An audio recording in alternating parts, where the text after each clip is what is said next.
Hello नमस्कार, स्वागत है आप सभी का अपने YouTube channel PRC exam prep पर। इस वीडियो में हम लोग जीके जीएस के 20 क्वेश्चन का हम लोग एनालिसिस करेंगे। इसके पहले हम लोगों ने क्लास 1 देख चुका है। क्लास 1 में 20 क्वेश्चन, उसके बाद हम लोग ऐसे ही डेली प्रैक्टिस करते चलेंगे किस तरीके से, जैसे यूपीएसआई, पुलिस, होमगार्ड और एसएससी जो भी लेटेस्ट एग्जाम है और प्रीवियस ईयर क्वेश्चन दोनों को हम लोग इसमें कवर करते चलेंगे कि लेटेस्ट पैटर्न भी क्या है, कि इस समय किस तरीके से क्वेश्चन पूछे जा रहे हैं और पहले किस तरीके से क्वेश्चन पूछे जा रहे हैं, तो उसको हम लोग इसमें भी कवर करते चलेंगे। इसमें हिस्ट्री, पॉलिटी, जियोग्राफी और कंप्यूटर साइंस सभी के क्वेश्चन को हम लोगों ने इसमें यूपी जीके को भी हमने शामिल किया है कि यूपी जीके के एक क्वेश्चन, कंप्यूटर के एक क्वेश्चन को भी शामिल कर लेंगे, हिस्ट्री पॉलिटी भी कवर कर लेंगे। तो आइए शुरू करते हैं। पहला क्वेश्चन है, नीली क्रांति निम्नलिखित में से किससे संबंधित है? तो पूछा है नीली क्रांति। एग्रीकल्चर रिवॉल्यूशन में देखेंगे बहुत सारी रिवॉल्यूशन है, जिसमें ब्लू रिवॉल्यूशन के बारे में पूछा है कि नीली क्रांति का संबंध किससे है। तो नीली क्रांति का संबंध किससे है? मत्स्य पालन उत्पादन से, फिशरीज प्रोडक्शन से संबंधित है मत्स्य पालन। ये नीली क्रांति का संबंध किससे है? नीली क्रांति का संबंध किससे है? तो मत्स्य पालन उत्पादन से यानी फिशरीज प्रोडक्शन से है। यहीं पे बात कर लें, कुछ और रिवॉल्यूशन की बात कर लें। जैसे हम पूछे कि व्हाइट रिवॉल्यूशन यानी कि सफेद क्रांति का संबंध किससे है? येलो रिवॉल्यूशन का संबंध किससे है? ग्रीन रिवॉल्यूशन का संबंध किससे है? तो यहाँ पे ग्रीन रिवॉल्यूशन यानी कि हरित क्रांति का संबंध किससे है? तो खाद्य उत्पादन या कृषि उत्पादन से संबंधित, जिसमें विशेष रूप से गेहूं और चावल की बात करता है। तो ये किससे? खाद्य उत्पादन या कृषि उत्पादन की बात करें तो ये ग्रीन रिवॉल्यूशन हो जाएगा। और येलो रिवॉल्यूशन यानी कि पीली क्रांति का संबंध किससे है? तो पीली क्रांति का संबंध तिलहन उत्पादन से है। किससे है? तिलहन उत्पादन, ऑयल सीड प्रोडक्शन से है, ये एग्रीकल्चरल प्रोडक्शन से है। और व्हाइट रिवॉल्यूशन की बात करें तो व्हाइट रिवॉल्यूशन का संबंध किससे है? तो व्हाइट रिवॉल्यूशन का संबंध दुग्ध उत्पादन से या डेयरी प्रोडक्शन से है। किससे है? दुग्ध उत्पादन से है। दो और बात कर लेते हैं, जैसे यहाँ पे दिया है कॉटन। तो यहाँ पे सिल्वर रिवॉल्यूशन, एक होता है सिल्वर रिवॉल्यूशन, एक होता है सिल्वर फाइबर रिवॉल्यूशन। इन दोनों की बात करें, सिल्वर रिवॉल्यूशन पूछे कि सिल्वर रिवॉल्यूशन का संबंध किससे है? तो एग प्रोडक्शन से है। किससे है? एग प्रोडक्शन से है। और यहीं पे सिल्वर फाइबर पूछे तो किससे हो जाएगा? कॉटन प्रोडक्शन से हो जाएगा। किससे? Cotton production. सिल्वर फाइबर का संबंध किससे है? कॉटन प्रोडक्शन से है। पूछा श्रीलंका की राष्ट्रीय मुद्रा क्या है? श्रीलंका की राष्ट्रीय मुद्रा, अपने पड़ोसी देश श्रीलंका की राष्ट्रीय मुद्रा पूछा है। श्रीलंका की मुद्रा क्या होगी? तो रूपी हो जाएगी। ऑप्शन नंबर चौथा, रूपी हो जाएगी, श्रीलंकन रूपी जिसको बोलते हैं। अब यहीं पे अपने पड़ोसी देशों की मुद्राएं देख रहे हैं। जैसे यहाँ पे हम अपना मान लें कि यहाँ पे भारत है, भारत के ऊपर यहाँ पे अफगानिस्तान है। अफगानिस्तान की मुद्रा की बात करें, अफगानिस्तान की मुद्रा क्या होगी? तो अफगानी, इसकी मुद्रा क्या होती है? अफगानिस्तान की मुद्रा अफगानी होती है। और पाकिस्तान की मुद्रा की बात करें तो पाकिस्तान की मुद्रा हो जाएगी पाकिस्तानी रूपी। इधर आएंगे तो चाइना पड़ता है, चाइना की मुद्रा क्या हो जाएगी? चाइना की मुद्रा क्या हो जाएगी? तो रेनमिंबी हो जाएगी। चाइना की मुद्रा क्या हो जाएगी? रेनमिंबी हो जाएगी। और यहीं पे देखें नेपाल और भूटान को देख लेते हैं। तो नेपाल की मुद्रा पूछे तो नेपाली मुद्रा क्या हो जाएगी? नेपाली रूपी हो जाएगी। और भूटान की मुद्रा यहीं पे पूछे, भूटान की मुद्रा क्या हो जाएगी? भूटान की मुद्रा तो नगुल्ट्रम हो जाएगी। भूटान की मुद्रा क्या हो जाएगी? नगुल्ट्रम हो जाएगी। और इधर आएंगे तो पड़ता है अपना म्यांमार की मुद्रा क्या हो जाएगी? नापीता हो जाएगी। म्यांमार की मुद्रा क्या हो जाएगी? नापीता। और यहीं पे देखिए बांग्लादेश की मुद्रा क्या हो जाएगी? तो बांग्लादेश की मुद्रा टका हो जाएगी। बांग्लादेश की मुद्रा क्या हो जाएगी? टका हो जाएगी। श्रीलंका की मुद्रा हमने बात कर ली, श्रीलंकन रूपी हो जाएगी। और एक अपना देश हो जाएगा मालदीव की मुद्रा क्या हो जाएगी? मालदीवियन रुफिया होता है, इसकी थोड़ी याद रखिए, मालदीवियन रुफिया, इसकी स्पेलिंग RUFIYA, रुफिया हो जाएगी, मालदीवियन रुफिया हो जाएगी। और म्यांमार की मुद्रा हो जाएगी, म्यांमार की मुद्रा क्या हो जाएगी? क्यात हो जाएगी। म्यांमार की मुद्रा क्यात। चाइना की मुद्रा रेनमिंबी हो जाएगी, नेपाल का नेपाली रुपीज और भूटान का नगुल्ट्रम हो जाएगा। नेक्स्ट क्वेश्चन की बात करें, भारतीय राष्ट्रीय कांग्रेस की स्थापना किस वर्ष हुई थी? तो भारतीय राष्ट्रीय कांग्रेस की स्थापना 28 दिसंबर 1885 को हुई थी। 28 दिसंबर 1885 को हुई थी। इसके संस्थापक कौन थे? तो A.O. Hume, Elon Octavian Hume, इसके संस्थापक की बात करें तो A.O. ह्यूम हो जाएंगे, A.O. ह्यूम हो जाएंगे। और इसका पहला जो अधिवेशन हुआ था INC यानी कि भारतीय राष्ट्रीय कांग्रेस का प्रथम अधिवेशन कहाँ हुआ था? मुंबई में हुआ था, जिसकी अध्यक्षता की बात करें, जो प्रथम अधिवेशन है, प्रथम अधिवेशन, इसकी अध्यक्षता किसने की थी? तो WC बनर्जी यानी कि व्योमेश चंद्र बनर्जी, व्योमेश चंद्र WC बनर्जी ने की थी। कौन सी? WC बनर्जी ने प्रथम अधिवेशन की अध्यक्षता किए थे। नेक्स्ट है डिस्कवरी ऑफ इंडिया पुस्तक के लेखक कौन है? तो डिस्कवरी ऑफ इंडिया पुस्तक के लेखक कौन हो जाएंगे? पंडित जवाहरलाल नेहरू। ऑप्शन नंबर दूसरा सही हो जाएगा। डिस्कवरी ऑफ इंडिया पुस्तक के लेखक जवाहरलाल नेहरू। इनकी अन्य पुस्तकें, एक दो पुस्तकें और देख लेते हैं, जैसे विश्व इतिहास की झलक, ये इनकी पुस्तक हो जाएगी विश्व इतिहास की झलक। विश्व इतिहास की झलक ये किसकी पुस्तक है? पंडित जवाहरलाल नेहरू की है, जिससे बोलते हैं glimpses of world history. Glimpses of world history या विश्व इतिहास की झलक किसकी है? तो ये भी पंडित जवाहरलाल नेहरू की है। और इनकी एक पुस्तक है एन ऑटोबायोग्राफी, यानी एक आत्मकथा। एक आत्मकथा ये किसकी है? ये भी पंडित जवाहरलाल नेहरू की है। एन ऑटोबायोग्राफी, एक आत्मकथा, ये पंडित जवाहरलाल नेहरू की है। विश्व इतिहास की झलक पंडित जवाहरलाल नेहरू की है। और डिस्कवरी ऑफ इंडिया ये भी किसकी है? पंडित जवाहरलाल नेहरू की है। नेक्स्ट है कि दांतों की वर्धित छवि, वर्धित मतलब बड़ा छवि देखने के लिए दंत चिकित्सक द्वारा कौन से दर्पण का उपयोग किया जाता है? तो दंत चिकित्सक द्वारा बड़ा प्रतिबिंब देखने के लिए अवतल दर्पण, जिसे कॉन्केव मिरर बोलते हैं, अवतल दर्पण का प्रयोग किया जाता है। ऑप्शन नंबर ए सही हो जाएगा। अवतल दर्पण में वस्तुएं क्या बनती हैं? अवतल दर्पण में वस्तुएं बड़ी और सीधी देखने को मिलती हैं। कैसी? एक तो मैग्नीफाइड। अवतल दर्पण में एक तो पहले मैग्नीफाइड यानी कि बड़ा देखने को मिलेगा, हिंदी में लिख देते हैं इसको, मैग्नीफाइड यानी कि आवर्धित देखने को मिलेगा, आवर्धित आभासी देखने को मिलेगा, आवर्धित आभासी सीधा प्रतिबिंब, और सीधा प्रतिबिंब देखने को मिलता है। नेक्स्ट है निम्नलिखित में से कौन भारत में जीएसटी का एक प्रकार नहीं है? जीएसटी के प्रकार की बात करें तो कौन कौन से जीएसटी होता है? एक होता है CGST, सेंट्रल लेवल की GST, SGST, state GST, state goods and services tax, और UTGST यानी कि union territory goods and services tax, और IGST होता है, IGST यानी integrated goods and services tax. तो यहाँ पे IGST, SGST, CGST, लेकिन PGST नहीं होता है, तो ऑप्शन नंबर C सही हो जाएगा। नेक्स्ट क्वेश्चन की बात करें, भारतीय संविधान का कौन सा अनुच्छेद राज्य को पर्यावरण के संरक्षण तथा संवर्धन के लिए निर्देशित करता है? पूछा है कि भारतीय संविधान का वह कौन सा अनुच्छेद है जो राज्य को पर्यावरण के संरक्षण तथा संवर्धन के लिए निर्देशित करता है? तो ये हो जाएगा अनुच्छेद 48A। 48A कहता है कि राज्य पर्यावरण की सुरक्षा और उसमें सुधार करने का प्रयास करेगा। अनुच्छेद 48A के अनुसार राज्य पर्यावरण की रक्षा और उसमें सुधार करने का प्रयास करेगा और देश के वनों और वन्य जीवों की क्या करेगा? रक्षा करेगा। अनुच्छेद 48A को क्या है कि 42वें संविधान संशोधन, 42वें कॉन्स्टिट्यूशनल अमेंडमेंट एक्ट 1976 द्वारा जोड़ा गया। इसको 42वें संविधान संशोधन 1976 के द्वारा जोड़ा गया है। एक और यहाँ पे याद रखिएगा कि अनुच्छेद 44 किससे संबंधित है? यूनिफॉर्म सिविल कोड अर्थात एक समान नागरिक संहिता अनुच्छेद किसमें है? अनुच्छेद 44 में है। नेक्स्ट है कि भारतीय संविधान की किस अनुसूची में दल बदल विरोधी कानून के प्रावधान शामिल है? तो दल बदल विरोधी कानून किसमें संबंधित है? 10वीं अनुसूची से संबंधित। किससे? 10वीं अनुसूची से दल विरोधी यानी एंटी डिफेक्शन कानून के प्रावधान शामिल हैं इसमें। इसको 52वां संविधान संशोधन, कौन सा?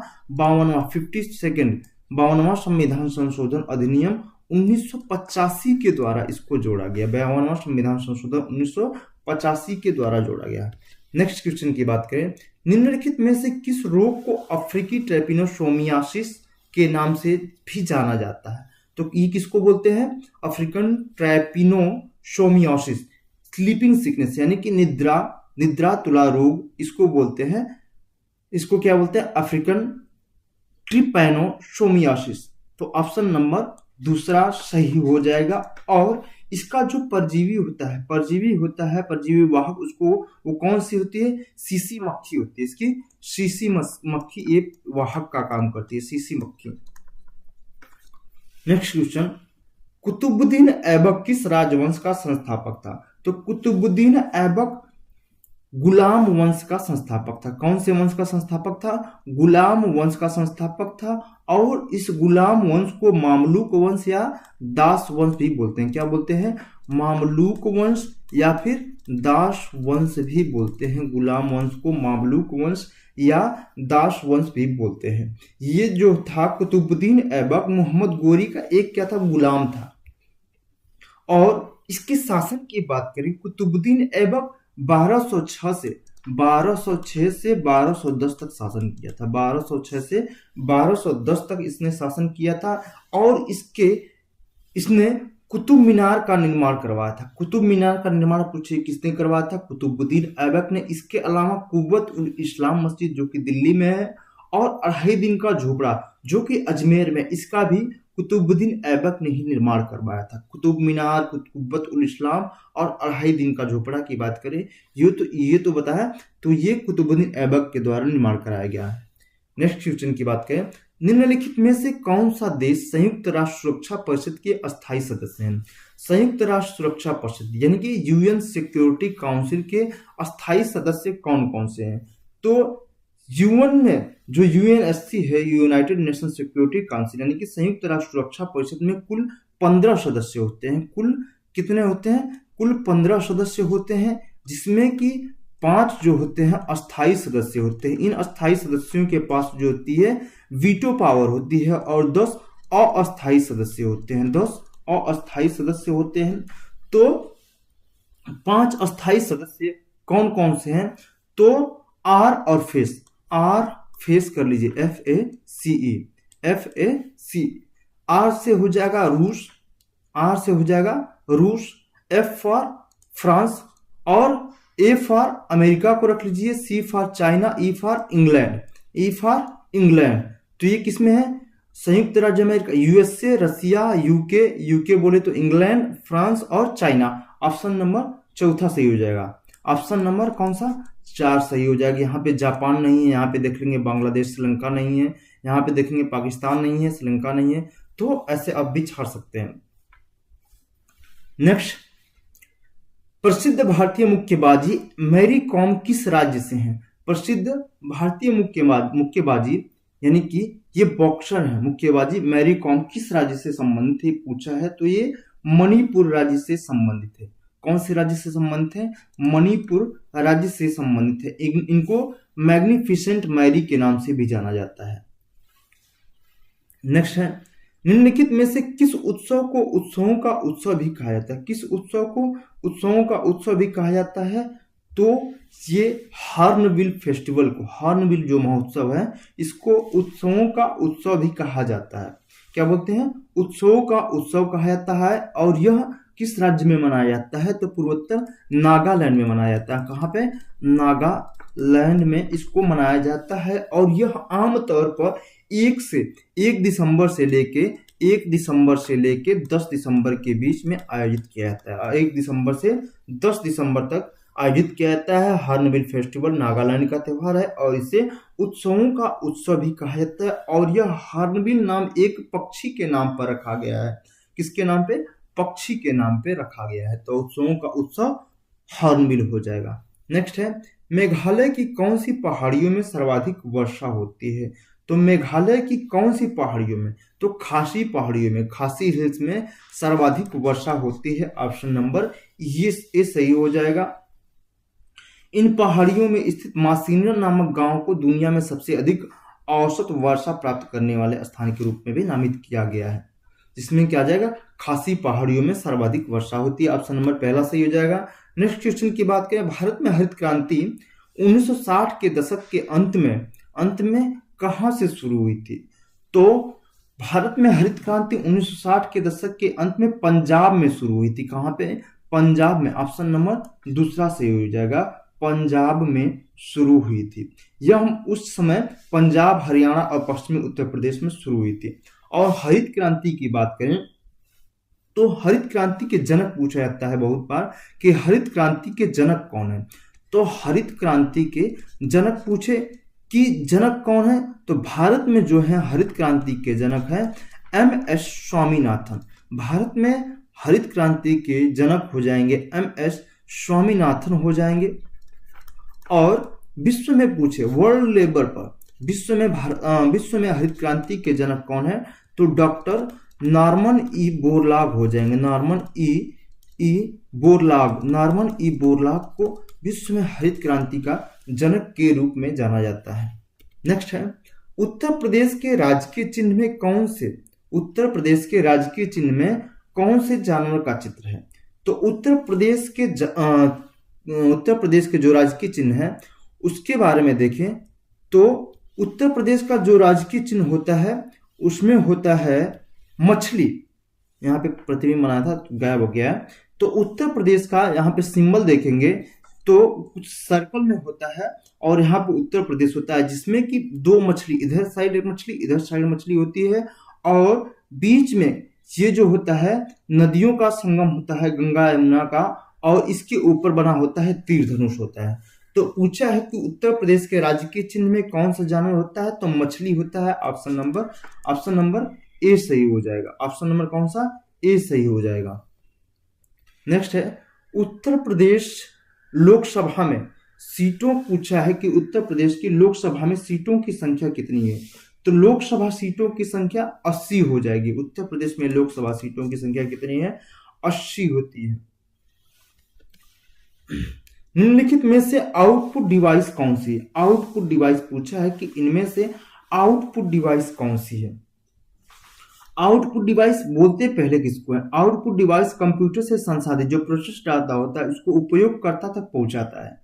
यह जिसमें कि आउटपुट जो होता है हमें प्राप्त होता है और इनपुट क्या होता है, सीधी सी बात समझे, आउटपुट से हमें प्राप्त होता है और इनपुट जो कंप्यूटर में हम लोग जिससे उसको कुछ उसको देते हैं, एक तरह से इंडिकेशन देते हैं, करने के लिए देते हैं, तो वो हो जाए। जैसे कीबोर्ड से हम कुछ करते हैं तो वो उसमें लिखा जाता है। जबकि जैसे या फिर हम ऐसे बोलें कि माइक में हम लोग बोलते हैं तो वो आवाज अंदर जाती है, जबकि स्पीकर जो होता है उससे आवाज बाहर की तरफ आती है। एक तरह से ऐसे समझ सकते हैं। तो स्पीकर हो जाएगा, स्पीकर जो होता है वो आउटपुट डिवाइस है और माइक्रोफोन में हम लोग निर्देश दे रहे हैं, अंदर की तरफ जो आवाज जा रही है उसको बोलते हैं इनपुट डिवाइस।